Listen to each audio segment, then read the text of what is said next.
I'm on the podcast for the creatives with Brooke. What are you doing? Welcome to the For the Creatives podcast. Hello, welcome back to For the Creatives. My name is Brooke Christina, and I'm sitting down with Enophoria.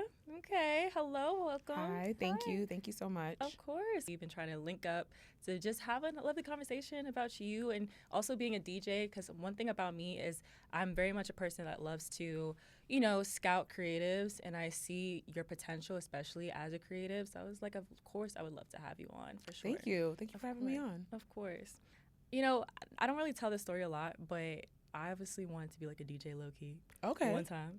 And I like downloaded like this app called DJ on like my iPad one time, and I was like, okay, let me create a little mixy mix. Yeah, it didn't work. It didn't work at all. I was like, I showed it to my friend, and he was literally like, what the hell is this? I was like, I think that was the last time I opened up that app. Oh my gosh. Yeah. You should give it a try again. We'll see. But I was like, let me stick to what I know. But, you know, I do like have like my brother, he's a DJ, and even my dad, he was a DJ. Oh, nice. So for me personally, it's like I feel like music has always been in the family. So yeah, I was like, and also you're the first DJ on this podcast too. Oh wow, that's an honor. I'm Yeah. happy to hear that. Yeah. Oh my god, that's so cool. Of course. So to start off, I would love to, you know, start off with your story. Specifically, I just want to know what drew you to DJing, and when did it go from hobby to something that you could pursue? Yeah, so I started DJing just mostly because I feel like I have really, really good taste in music. I think at the time I was like, I've worked in radio. I'm always on the aux cord at all of our like dorm room parties, and I was just like, let me do it. And I think at the time I really wanted to push like the African music space and all that stuff. So that was my intention behind it. And I think at first I really actually wanted to pursue it like more than like a hobby. Like the first time I definitely wanted to have it as a career because I wanted to be like in radio, and I'm like, I'm already in radio. I'm already like interviewing artists. Like, let me just add the DJing to it. And I always like love working in events. So I think as soon as I did it, I was like, I really want to build this as a career and blend it with like the endeavors that I currently have too. Yeah, that's beautiful. Thank you. I think a lot of things that you do kind of intertwines in a way too. So even like I know a bunch of people that work in radio and they also transition to DJ just because it's just kind of like similar worlds in a way. Yeah. Right. And so I remember you telling me that you worked at Sony. Yeah. And United Masters, right? Yeah. How was that? What was that experience like? It was a really good experience because I think that I started to learn the artist side of not only creating music but like monetizing off of it, right? Marketing it, the business side. Just more the business side, and I think that's really important to know as I'm like intertwining and connecting with artists. If I'm meeting new artists or like, you know, meeting established artists or artists that are up and coming, being able to just like have that business knowledge. Yeah. So yeah, that was a great, amazing experience. I learned a lot, and I got to connect with a lot of new artists that way too. Yeah, I think that's a beautiful experience. But I mean, personally, you've seen the industry from the inside. Yeah. So what is something that people completely misunderstand about the industry? Like the music industry, these artists don't make as much money as people think that they do. Yeah. I think it's like they see like the flashy cars and like the clothes. These artists are really not making as much money as people think that they do, and a lot of the stuff it's like they have to like recoup it. Yeah. So I think one of the things people need to understand when going into like this industry or pursuing this, you really, really need to want it. Like you can't just do it because, oh, I want to be famous, I want to be rich. Like you really want to do it because there's a lot of like down moments for like a lot of artists, and there's like a lot of up moments, and through those down moments you have to like stay grounded and really like reconnect with yourself to see like, hey, is this something that I really want to do?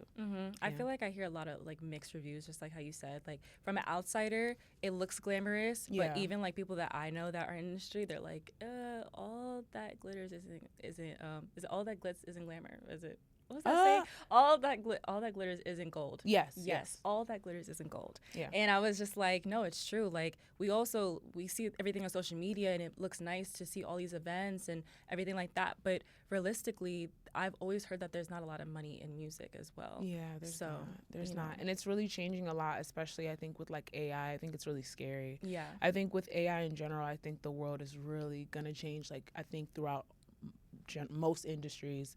God forbid, I hope it's not the medical industry, because like to be I wouldn't want a robot doctor, or AI doctor performing surgery on me. But you never know at this point. I hope that's not gonna happen, but I think we should be good. So one thing I've always wondered is like, what makes someone bookable? Like, when everyone is good, but everybody wants that same spot, what makes you bookable as a DJ? What makes you bookable? I think, to be honest, I would say interacting with crowds, being able to like get people started. But I've seen different people that aren't on the mic. Like a lot of times, like DJs are on the mic and they're interacting with the crowds. But there's also those DJs that don't need to be on the mic, and they can really like control a crowd just with like sounds and music. Like till this day, I don't think. Uncle Waffles performs and she like dances, but I don't think I've heard her on the mic. I could be mistaken. I've never like heard her on the mic. And a lot of like these house DJs, they don't have to like do too much. Yeah. So when I think about like what makes somebody bookable, I don't want to say, okay, interact with the crowd, rocking the crowd. I think it's really like just professionalism, one, coming on time to your gig, the relationship that you also have with like whoever's booking you. I think that's what like is really important. I think just like, honestly, everybody wants that spot, just being somebody who's easy to work with. Absolutely. Easy to work with, professional, professional, and I think that's just about it. But as far as like talent, I feel like it varies, because people are so, I feel like it could be like, okay, that DJ really, interacted with the crowd well, but like also on the other side, it's like, okay, this DJ didn't have to say anything the whole set, and they're just like rocking people with the way that they're mixing or like the way they're arranging songs and stuff like that. So it's like different things. Yeah, and it's also like who you know as well. Yes, who you know, right? And also maintaining those relationships. Absolutely. And also like when it comes to booking, right? I feel like there's always like, I don't know, correct me if I'm wrong, if there's like a hierarchy when it comes to DJing, like.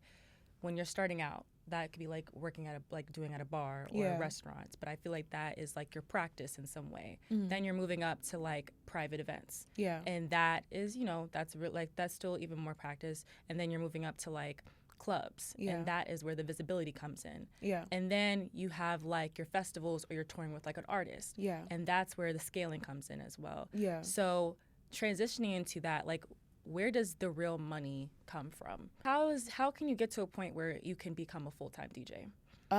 Working with brands. Working with brands. You have to work your way up. It's really, really hard, because it's like, sometimes it's like really hidden and you're doing a lot of events, but like the industry's so saturated, and you have to like not only compete but also network with these people. It's a lot. So I think when you get to a point where you make a lot of money, I feel like the most money for me, in my experience, has been working with like brands, working with brands. Like working with brands, working with companies. Like I've done beauty companies. I think I was at Essence Fest last year. So like being able to like work with those brands, I feel like that's when I started seeing like more money coming in. Absolutely. Yeah. That's what I've always wondered, because I feel like also like DJs, they always got like multiple jobs. They always tell me like they could be a barista in the mornings and 9 to 5 and then DJing on the weekends. And I'm just like, dang, like, but you know what, that also shows like what it really takes to be a creative in this industry is it's a lot of hustle. Yeah, it's a lot of hustle. There are dark moments where you're like, okay, where's my next check coming from? Right. So like that could be the reason like some DJs may upcharge and you're like, why am I paying this much? Like I want to pay like you, like they think it's like an hourly job, and it's not more of like an hourly job. So it's like, you're like, how much are you an hour? It's like, okay, you could book me for 1 hour and then just make this amount. I'm like, what? This is I gotta pay my rent, boo. Like, so it's like, there's always like arguments and battles with that, with like whoever you're working with. But yeah, it's a scare. It could be really scary sometimes, but it's really, really fun when you're able to like work with people, interact with people. Yeah. You're bringing people an experience. Like you're a part of like their memory and like what they're going, like, their fun time in life. So, yeah, I guess I would say that. Yeah, it's really scary. Yeah, scary but good. Yeah, but barista in the morning is crazy because how are you sleeping? People do it.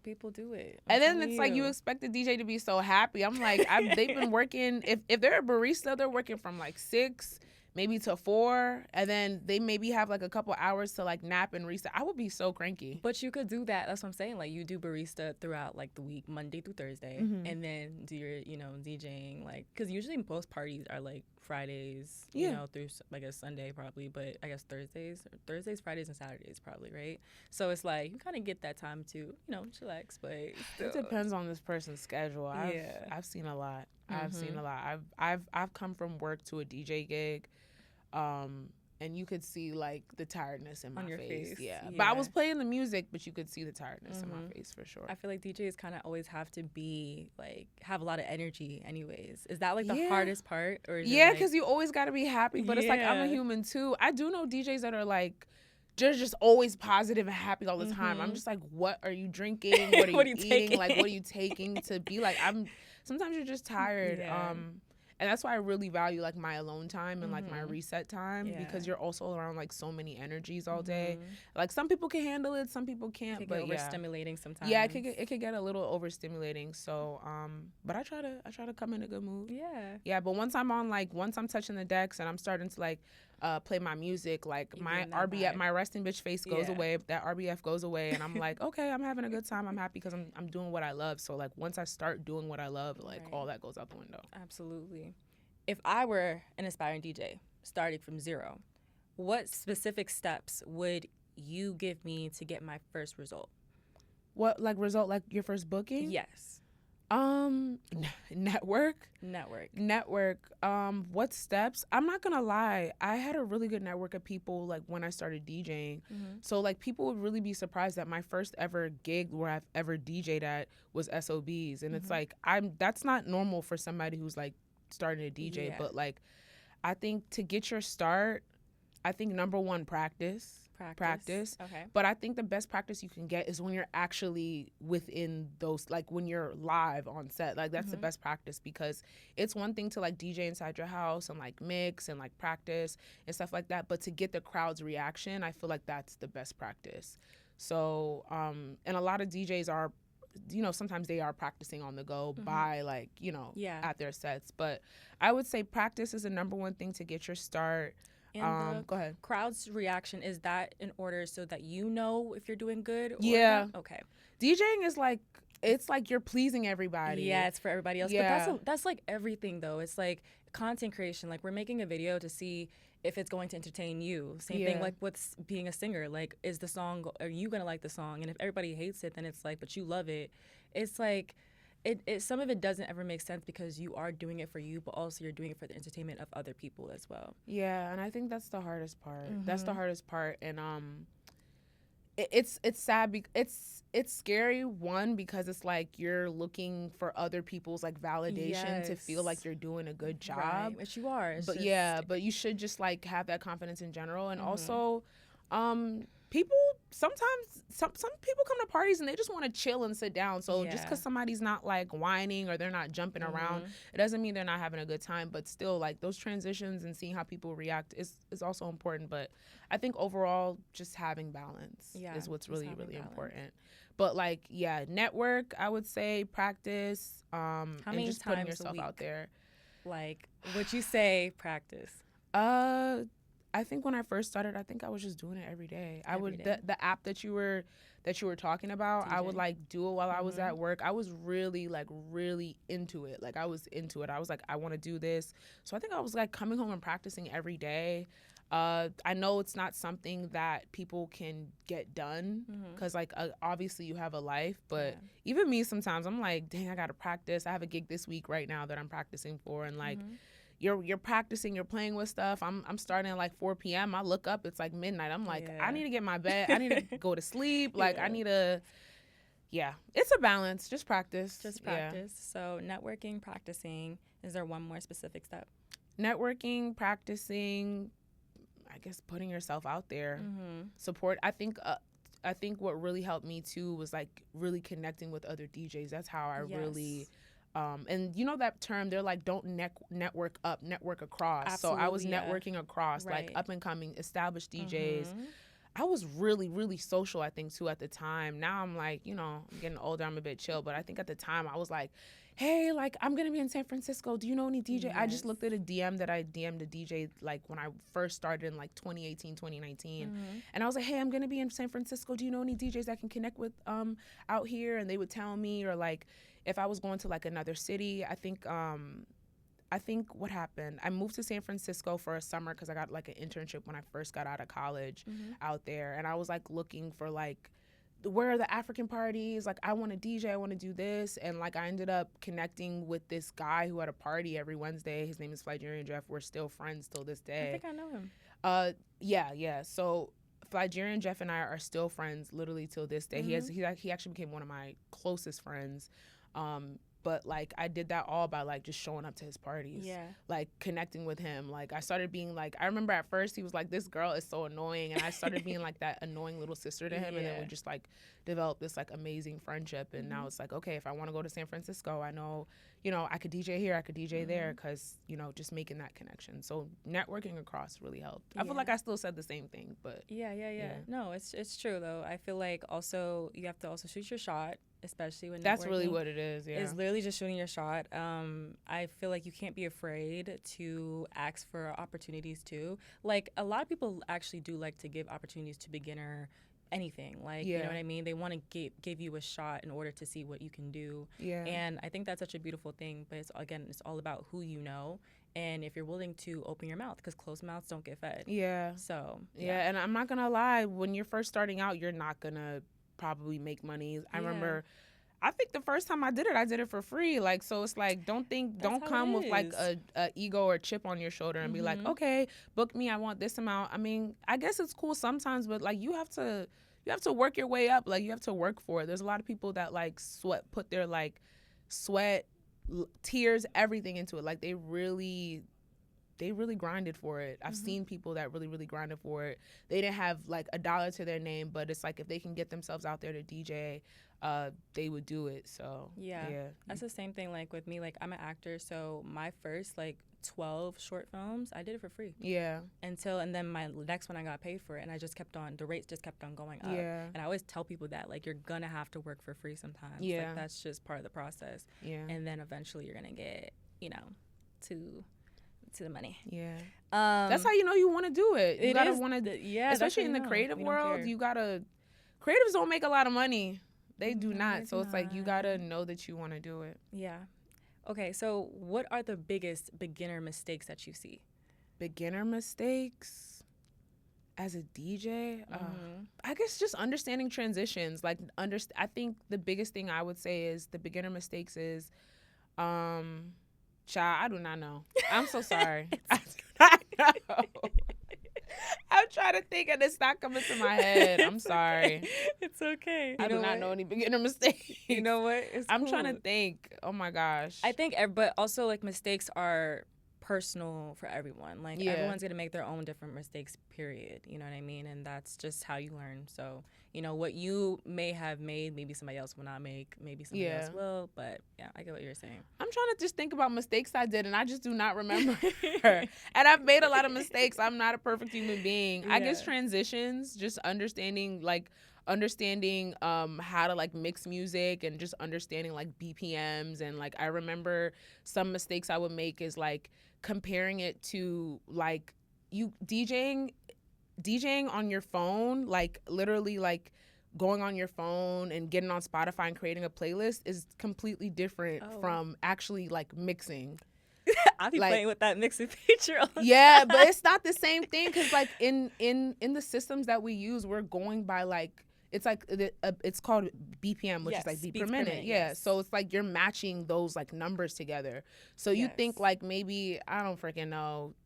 I listen to a lot of 2000s music. So like maybe a Fergie song would sound good next to like a Gwen Stefani song. I'm sorry, I sound super old saying that. But like, I'm just like throwing it out there. But because I've been listening to a lot of 2000s, like early 2000s music lately. And you're like, oh my gosh, let me put that in Serato and see how that look. And then you'll go to Serato and the BPM for one song is 80 and the other one's like 126. I'm like, I can't match these beats. But what if they sound good together? You still can't like match Yeah, you them? can't. Yeah, because you'll start to hear this like choppiness. Like you'll start to the BPM has to match. Like it could be like maybe 6 BPMs off or like it maybe 10 max, but like 136 versus like 80, baby, you're not gonna get that match. You're not gonna get that beat match. Because Spotify literally released that feature. I was like, ooh, I can it's be not the same thing. I saw that too. It is really, really not the same thing. It's cute. It's cute for the ones that was like aspiring. Yeah, it's cute. Like if you're like hosting something at your house and like you could crazy. DJ a little bit. I'm not trying to even be shady, but like it's really not like, because I looked at it. I'm like, if I put this in Serato, this Drake song is not gonna go well. Yeah. You shouldn't say Kendrick next to this Kendrick song because you know they're beefing. So I'm like, I don't know if I played Drake after Kendrick, but I'm like, this is not gonna sound good in Serato. Like the BPMs are completely different. Okay. I guess that's what I would say. Okay. So basically, what you're saying is just focus on, studying your craft. That's basically what you're saying, as best as you possibly can. Yeah. But I think the overall tip is to not also focus on perfection, but just to focus on consistency as best as possible, because I think people wait until a certain point to start. And I think, like she said, like just practice as much as you possibly can.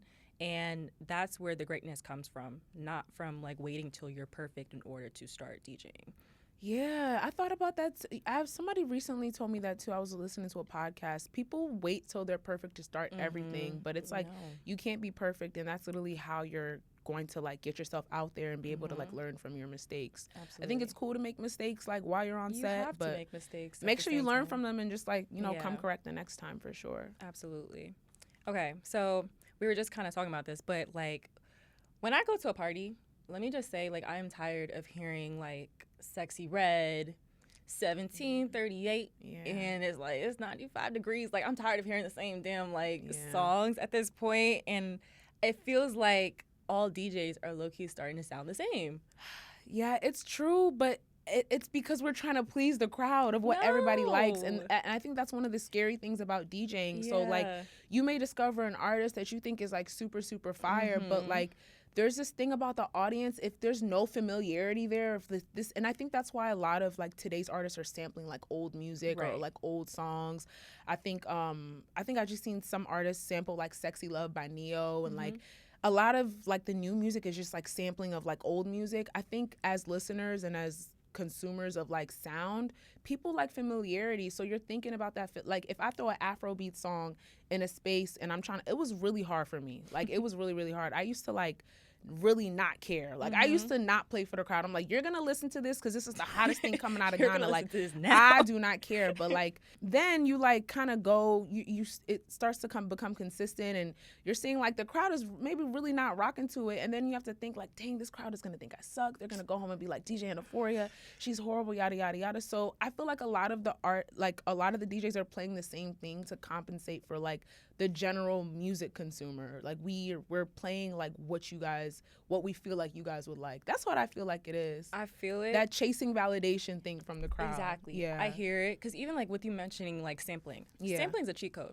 Period. Yeah. Period. It's a cheat code. Like that's why a lot of like samples go number one. Like Coi Leray just sampled Fergie. Is it Fergie? Yeah. And why no, it was Khalees. Yes, it was Khalees. It was Khalees, and that's why it's done so well. Yeah. Right. So I get it, because I had went to like 3 parties consecutively and like throughout the night, and I could not hear the same songs from every single DJ, and I was just like, I want to hear. First of all, there are so many great songs, especially so many great albums that we'd yet to hear, like old, I don't know, like Drake albums, old, and I love Drake. Okay. I was just listening to Views in the gym yesterday on the Stairmaster. Yeah, Certified Lover Boy, like he has so many great. For All the Dogs, you hear it when it comes out, yes. But then it's like you don't hear it months later at a party. And it's like, okay, I get Glorilla and Sexy Red are cool and all, but like I feel like it's just like it's ran its course. Yeah, it's hard. It's ran its course. It's hard. And for you to say that every DJ played the same thing is crazy to me, because I remember when I first started DJing, and dang, I should have wrote that as a mistake too. I think to go back to your question about the mistakes I made, I remember like for example, if you're booked for a party, right? There's like maybe 4 DJs. Let's say parties from 10 to 2, which is not normal. Usually it's like from 9 to 3, but let's say it's 10 to 2. There's 4 DJs for each hour. You cannot play like what they play. Peak. You can't play what they play. 1, 2. If it's like let's say it's a Sexy Red song, like at the peak, right? You can't play that song when you're opening. Just like understanding like being an opener and how to open. I think those are one of the biggest mistakes I made. But also, I think a lot of DJs are playing like the same music. If you're saying it's like back to back to back to back, they're not understanding the art of like warming up the crowd the first 2 hours. If you're at a party listen, I'm Nigerian. We come late to everything. Like late to everything. Like the party ends at 4, we'll be there at 3, sometimes 3:30. Yes, that's very true. Yes. So it's like if you're playing at 10 or 9 o'clock, nobody's gonna be there. Yeah. The party's gonna be empty. Over. Everybody comes at like between 12 and 1 usually to a party. So it's like for the DJs to be playing the same thing back to back to back to back, they don't know how to. You have to understand as a DJ individually, as a team, like. You guys can't you have to understand how to warm up, how to almost warm up, how to peak, and then how to close out the party. That's what those individual DJs need to do. I remember one time I was DJing, and I think I played like this. It was an Afrobeats party. I played this like really popular Ashake song that everybody liked, and I remember them coming up to me and like shutting off my music. Like you cannot. Yes, I've seen it. I've experienced it. They're like, no, you can't play that. You can't play that. Like, let's go back to the other side. And then I've also witnessed DJs like that are going on at the end come and like shut off another opener DJs like while they're like live on set. Like, don't be playing that. Yes, it's that bad. Yes, risky. But they don't do that anymore. I haven't seen it lately, but I remember there were like DJs that were closing out the parties or going at the peak time where they're like, nah, you can't play that. You can't play that. Especially when I was like starting out, they didn't play that. So it's like you gotta, even as a beginner, you gotta earn your way stripes. to earn your stripes. You're messing with the and big then dogs. one day you could close. Yeah, one day you could close and like do all those songs, but you gotta learn how to open and play those opening songs. Don't be playing a closing song during an opening set. So the best position is a closer? Yeah. Or the middle?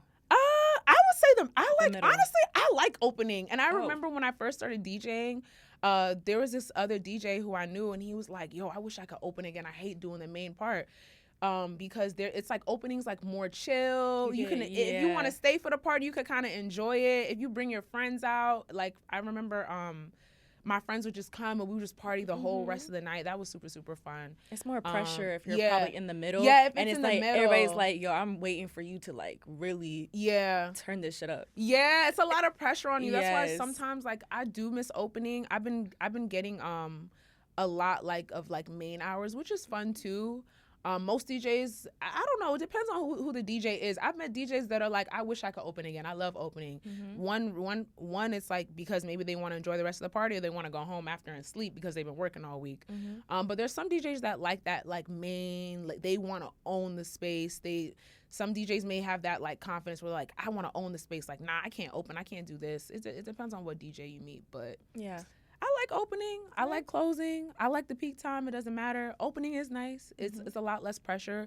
But if you're at that peak time, you got to bring it. Yeah. You definitely have to bring it. Okay. So would you say like all of that is like what makes a DJ stand out today? Yeah. Absolutely. Yeah. Understanding their position, understanding what time they're going on. Yeah, you just got to bring it. Just bring Yeah. that shit. Okay. Like, we can't be playing Beethoven, like, at 12 o'clock at the party. Who's doing that? I'm just saying, like, that's I'm just saying, you can't just, like, you gotta bring it, like, yes, you will have to start playing Sexy Red. If you bring that, I'm bringing my ass home. Yeah. Jesus. I just want to hear, like, more. I want to hear just, like, music, like, independent artists. I want to hear more emerging artists. But do you really, though? Yes, because you know what? I don't know what I have not heard yet. That's true. Like, what if I hear it, so I'm like, who is that? I'm Shazamming it in the middle of the club. Like, who's this? Like, that's how people, also artists, get their music. Yeah. Like, you know, for everyone to hear it. But if you're, let's say, like, it's like maybe, I don't know. I feel like it depends. It depends because, like, if I had an artist like maybe that was emerging at one of the labels that I was working at and I wanted to play it during peak time, it's just understanding like that sweet moment too. Maybe not peak time, maybe open. Yeah, maybe like you can't play that during peak. And then you could play your Sexy Red and Glow Red Light and all that type of stuff during the peak time. Yeah. But like open, like, you know, play a little something. So I yeah, can be like, okay, that's fair. That's fair. Yeah, because I'm like, oh my gosh, me playing a new artist during peak time, I would feel so pressured. I would have a lot of pressure. This feels like a hierarchy sometimes. And like I said, you know what, like the BET Awards, you got the pre-show and you got like the newer artists that are come on the pre-show, and then the main stage is the bigger artists. That's what I'm trying to say. Yeah. Yeah, no, I feel you. Yeah. So I'm really about like women's empowerment. So do you feel like women's DJs have to be twice as good to get the same respect, or do you feel like that's finally changing? I think if this was like maybe 2 years ago, I feel like maybe 2-3 years ago, I feel like I would say yes, they have to work twice as hard. But nowadays, like people, it's definitely changing from like the way labels are like investing into even female DJ acts. Yeah. Before, like I've like, for example, like TXC, you have Uncle Waffles, and there's way more than that. But the way I've seen these companies like invest into like women, I think people just prefer like women anything. Like it just I don't know, nowadays it just like looks better, it's more empowering, and I love the day and age that we're in. But like a lot of people want more female DJs now. They prefer a female DJ. I feel like women are definitely dominating in this space for sure, especially in a space that's so male dominated. So I love to see it. But before it definitely was not like that. Or like they just wouldn't take you seriously. They see you as a pretty face, or you have to look a certain way. Like I don't know, I feel like before it wasn't like that, but now it's like before it was like, okay, you got to be a baddie too at the same time. Now it's like all types of women, all different shapes, all different sizes. Like they're welcoming to everybody. In comparison to like the guys, they don't have to try as hard. They don't have to try as hard. Women do. It's such like a pretty privileged thing too. Yeah. Especially like I was interviewing like artists for a women's event, and they were like, the one thing they said is like, for the gentlemen, we do not want to mess with y'all. Like y'all literally always want to like think that there's something between us or whatever, because you know we look good, and that's also what comes with it, especially in all these male dominated like industries. Like, I wanted to say that, but I was scared. That was a scary point too. Like when I first started DJing, like just trying to like kind of like have discernment with like, hey, this person is trying to like get you into this event because they have like ulterior motives. Having to like kind of like finagle and have discernment with that can be like a difficulty as well. It's like, get off my body. But yeah, in female spaces, male dominated spaces, they definitely want women to look a certain way. But I really love that, like, just the world in general right now, not only are they embracing women, but they're embracing different women that look different ways. Absolutely. I love to see it. Who are like your favorite DJs right now? My favorite DJs, like locally or anybody? Who are my favorite DJs? Does it have to be a woman? It could be women or men. Who are my favorite DJs that I'm like, no, I have to hear that person? I would say women. I would say she's local. She's in New York. Her name is Sounds of Reality. I really look up to the way she like interacts with the crowd. A lot of female DJs, they don't get on the mic as much, but she's one of them that really like interacts and talks. And I think that's like really, really dope. Like she's fire. I would say another DJ. I would say there's this DJ named Moochie. Like I think most people know him. Moochie. Yeah, I remember.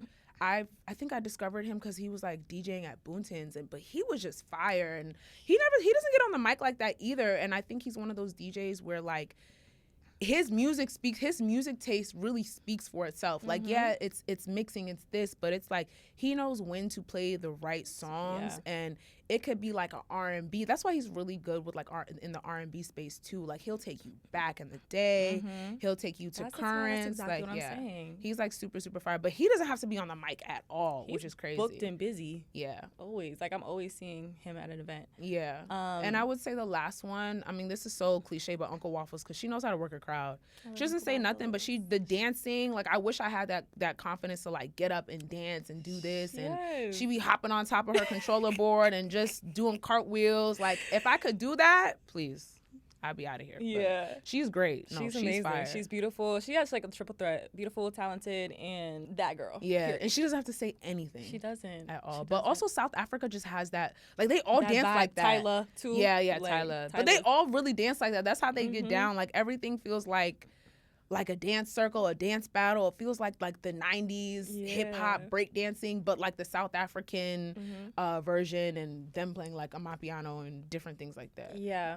I think mine is like, I love Joe K. Okay. Joe K I really love. And there's like Dylan Ali. I love Joe K, yeah. Dylan Ali. Dylan is fire, yeah. Yes. Angel and Dren. Yeah. There's just so many, there's so many ones, but they're all. I like the way dope. Joe K branded himself too, like from like where he started. What did Joe K did, what was it called? What's his brand called again? He has like a whole brand. It's like Selection. Yes, Selection. The way he like branded that and like I like his business model with how he like built himself up. I really respect it. I also worked with Soul Sugar one time. Like she's dope as well. You should definitely check her out. Oh, okay. Okay, last question. Okay. What's one thing you had to stop believing about success to get to where you are now?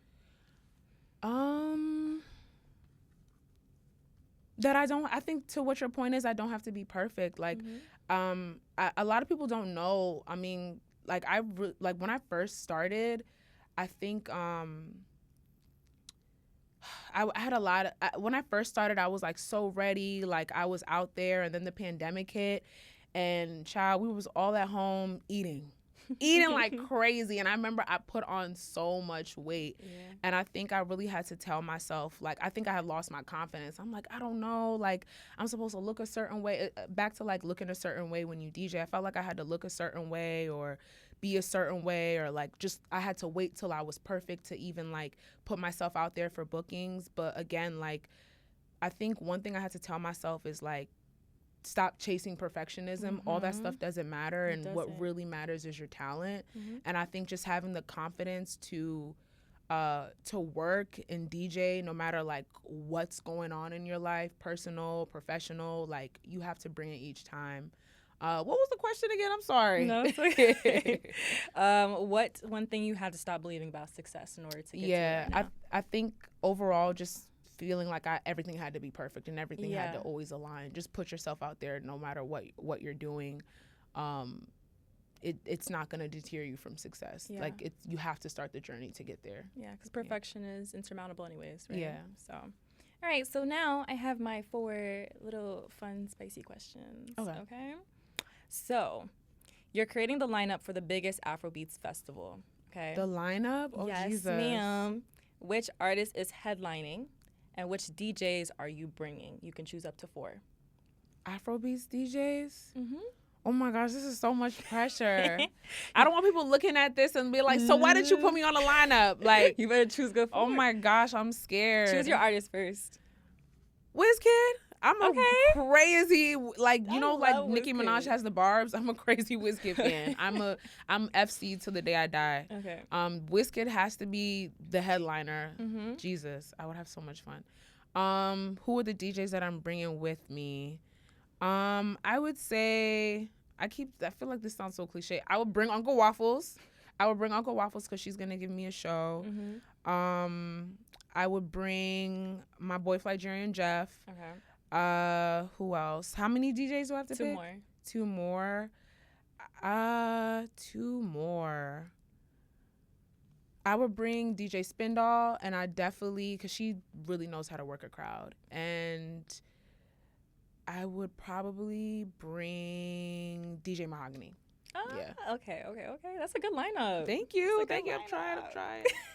Okay. Would you date another DJ? No. Oh. No. I was gonna be like, tell us more.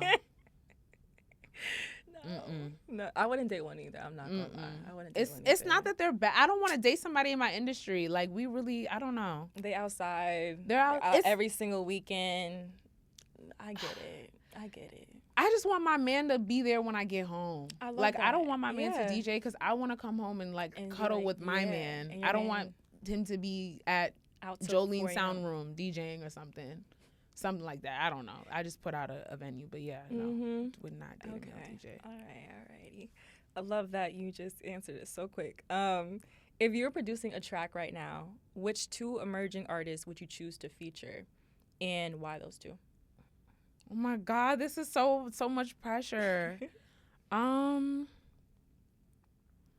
If I was producing a track right now, what emerging artist would I feature?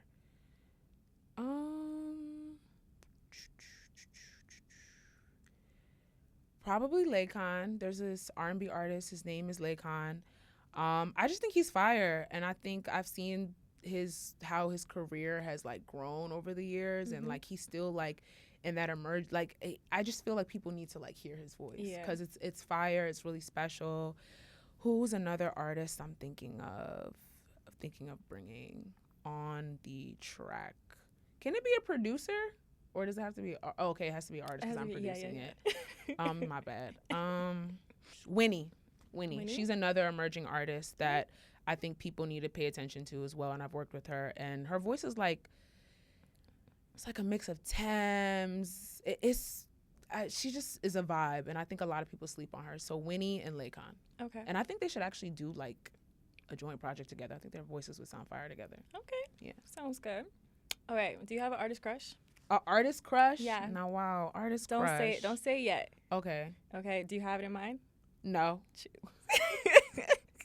Oh, these guys look busted. I'm trying to think.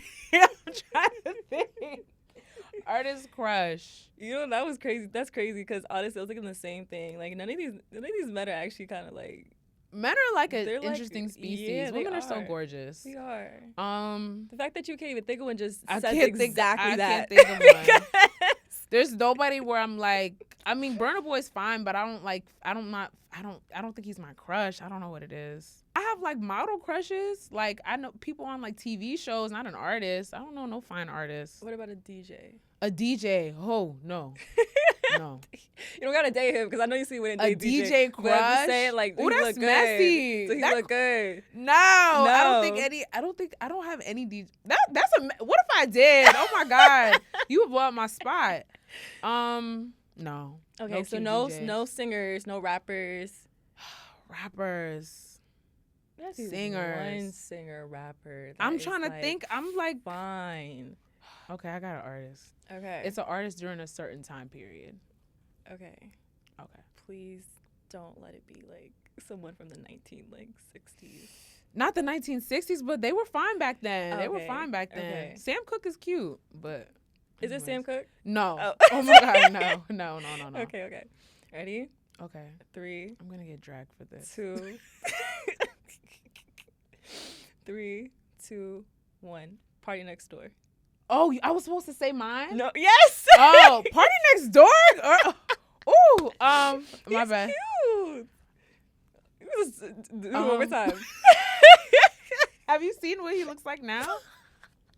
Okay, let me stop. Okay. I know that he has been eating a lot. Yeah. I understand. A lot of bun and cheese. It's just, I just love his voice. A lot of bun and cheese is crazy. I just love eating. He Jamaican, like me. Yeah. So I just, Okay. Okay. It's 1, 2, 3. 3, 2, 1. Okay. Yeah. Okay. 3, 2, 1. 50 Cent. Oh. Get Rich or Die Trying era. What? He was fine. I mean, he was in my saved on Spotify, so I had to think about the first person. And he's messy as hell. Like he needs a hobby or 5. He's fine though. He's fine. Not too much. I'm not gonna say nothing about 50 Cent because I'm scared. He's gonna come for you like yeah. I'm good. I have no beef. He looked amazing in Get Rich or Die Trying. He's alright. I just like his song Candy Shop. I like 21 Questions. I was listening to that on my way here. Okay. 21 Questions, in the club. And the club was born nice in too. 2001. Oh, well. I like those songs. Candy Shop was in 2001. I don't even know, man. I just hear it and I'm just like, oh. Dang. I can't think 50 Cent is cute. Dang. He's not. He's just like, he's cute. Have you seen him on the cover of Get Rich or Die Trying? No. He looked amazing. Is that the one where he's in the do-rag and like all white or something like that? No, I think that's 21 Questions. That's the music video, I think. You know who's really fine? Method Man. Method Man is fine. finer than 50 Cent. I should have said Method Man. Okay. I forgot about him. Method Man is fine. Method Man is fine. Dang, I was going to say LL Cool J's fine, If too. we're really talking about, like, you know, and Morris Chestnut. Oh, yeah. my God. Like, I don't know. I'm not that big of a Morris Chestnut fan. But, yeah. Method Man is fine. Mm-hmm. He's very fine. I don't know how his wife keeps these women off of him. Oh, yeah, he's married. Yeah, he's married. Yeah, he's married. Yeah. Oh, never mind. Dang, Okay. I'm trying to think of other people too, because there's other people that are fine. But yeah, Method Man is definitely fine. Okay. 50 Cent Get Rich or Die Trying. Not too much on 50, but Yeah. Queens in the house. Okay. I love Queens. Yes, you're right. Okay. Well, those are all my questions. Okay. Yay. Do you want to drop your socials? Yeah. So you can follow me at Enophoria on all platforms. That's ENOPHORIA. ENOPHORIA. Okay. And my name is Brooke Christina yet again. Brooke X Christina for the creatives. And yeah, thank you so much for being Thank you for here. having me. Of course. It was a lovely time. Okay. It was a lovely time. I'm so nervous to see how these answers are gonna come out, because my answers. Oof. We gonna edit it real good, okay? I'll be fine. Yes. And yes, stay tuned for the next episode. Thank you so much. Bye.